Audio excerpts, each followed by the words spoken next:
Praise the lord. ఈరోజు దేవుని వాగ్దానము.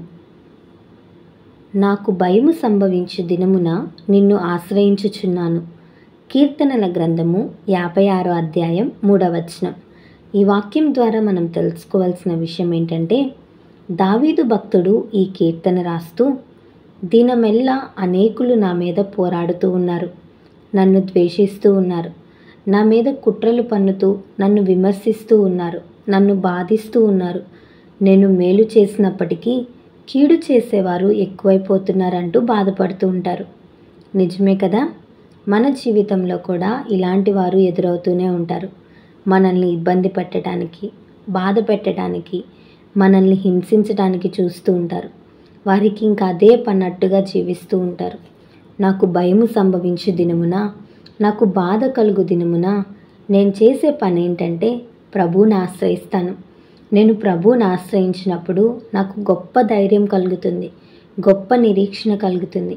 బాధనంతా నేను మర్చిపోగలుగుతాను, తిరిగి లేవగలుగుతాను అనేది దావీదు యొక్క అనుభవం. ఈరోజు నీ జీవితంలో కూడా ఏదైనా విషయంలో భయం ఉందా? మనుషుల విషయంలో భయపడుతున్నావా? ఇలాంటి మనుషుల మధ్యలో నేను ఎలా బ్రతకాలి? నన్ను ద్వేషించే వారి మధ్యలో, నా మీద విషపు చూపులు చూస్తున్న వారి మధ్యలో, నా పట్ల క్రూరంగా ప్రవర్తిస్తున్న వారి మధ్యలో నేను ఎలా బ్రతకాలని బాధపడుతున్నావా? హింసించే భర్తతో, మూర్ఖురాలైన భార్యతో, అవిధేయులై తిరుగుబాటు చేస్తున్న పిల్లలతో ఎలా బ్రతకాలని బాధపడుతున్నావేమో. ఈ ఉదయకాల సమయంలో ప్రభు నీకు ఇస్తున్న గొప్ప వాగ్దానం ఏంటంటే, నీకు భయం కలిగినప్పుడు ఆయనను ఆశ్రయించు.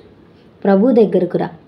ప్రభువా, నా పరిస్థితి ఇదయ్యా, నాకు సహాయం చే, నన్ను కనికరించు, నాకు మేలు చేయని ప్రాధేయపడితే ఆయన ఉన్నాడని నీవు నమ్మి, ఆయన నీ ప్రార్థన వింటున్నాడని నీవు గ్రహించితే, నీ వేదనంతా ఆయనకు అప్పగించుకుంటే నువ్వెంత గొప్ప కార్యం చూస్తావో తెలుసా? నీ హృదయం ఎంత తేలికవుతుందో తెలుసా? ఎంత నెమ్మది పొందుకుంటావో తెలుసా? దేవుని వాక్యం దగ్గరకు రా. దేవుడు నాకు తోడుగా ఉన్నాడని నమ్ము. సర్వ సృష్టి తన ఆధీనంలో ఉంచుకున్న దేవుడు ఈ సమస్యను కూడా తన ఆధీనంలోకి తీసుకుంటాడని నమ్ము. నీ ముందున్న మనుషుల కంటే, నీ ముందున్న సమస్యల కంటే నీవు నమ్ముకున్న దేవుడు గొప్పవాడని నీవు విశ్వసించు. అప్పుడు నీవు దేనికి భయపడనక్కర్లేదు. కాబట్టి దేవుని యందు విశ్వాసం ఉంచుదాం. మన జీవితాలలో గొప్ప కార్యాలు చూద్దాం. అటువంటి కృప పరిశుద్ధాత్మ దేవుడు మనందరికీ దయచేయునుగాక. ఆమెన్.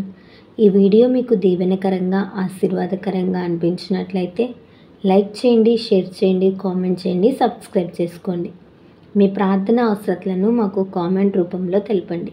మీ కొరకు తప్పక ప్రార్థిస్తాం. God bless you.